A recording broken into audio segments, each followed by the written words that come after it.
presumably she's been sort of quite closely modelled on you, has she? The look Not of at that? all. No. Gosh, no. They when I auditioned. Well, I didn't audition for this. When they first gave me the concept of the film, they had a booklet of all the characters that how they wanted them to look. I think it's just a coincidence, but we are definitely both blonde. Can you tell us a little bit about Justin? He's quite an unlikely hero, isn't he, really? Sort of, who is he and what is his quest? He is. Right, so he is slightly different to the typical hero, which is why I quite like this film. And I think it's very good for children to see, is though he might look wimpy and, like you're kind of opposite of hero, he's so brave and he's got such a great charisma to him, and he's courageous and he cares, and I love that.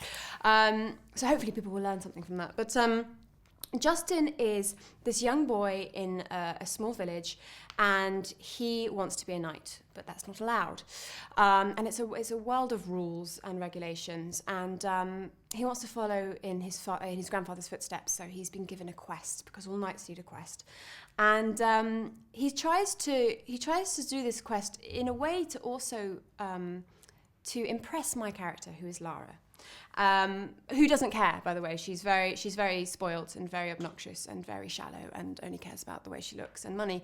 But anyway, he goes off, and in the process he meets these fantastic people. He rides dragons. He does all sorts of, he really learns how to be, from a boy to a young man, and also has a lovely friend that he meets along the way, and all sorts of things happen, and everyone. It's a film about characters and relationships and learning who you are.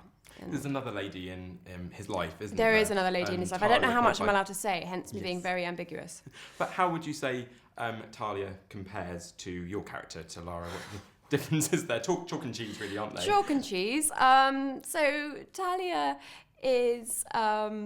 I don't know, very sincere, very, again, brave and courageous, and she's very trustworthy and very to the point and headstrong, and honest. And that is nothing like Lara. Lara is very wrapped up in her own world, and only wants to be better in regards to money and status and the way she looks, which is also obviously all wrong, and everyone should be more like Talia.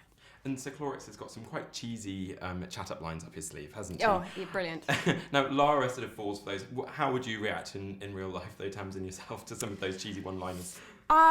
Cheesy one-liners make me cringe. And I kind of clam up. I don't know what to do. I had one hilarious one once, and a boy on a train showed me his stomach and went, "Do you like this?" And I went, "Oh, yeah, thank you. That's very nice, wasn't it?" He went, I said, "Well, I've got a boyfriend." He went, "Does your boyfriend have this?" And I was thinking, well, what are you going to say? I'm clearly not interested in your heart. This is really awkward. So I'm not good in that situation at all. I would definitely not swoon with.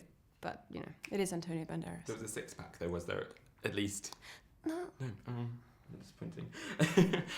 Could you talk us through some of the voice cast? It's like a who's who, really, isn't it, of the entertainment industry?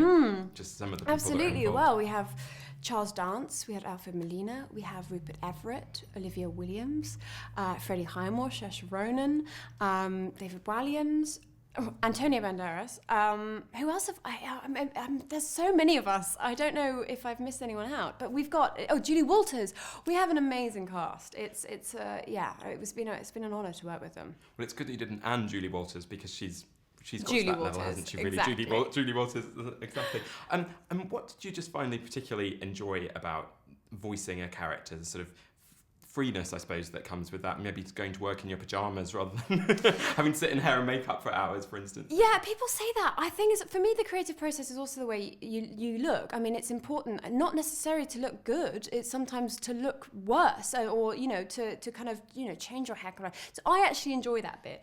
But for me, it was the discipline of just working solely on your voice, which I absolutely loved, and kind of learning how exaggerated you needed to be for certain things to come across, and throwing yourself around to really get those oomph and those sighs and those, just to make it as realistic as possible. and also funny, trying to get some comedy in there, and then trying to get some real emotion when you're crying. And it's an amazing lesson on our vocal cords as well. I used to sing, so I am obsessed with voice anyway. But this was my first animation, so to have that opportunity was a dream come true, really.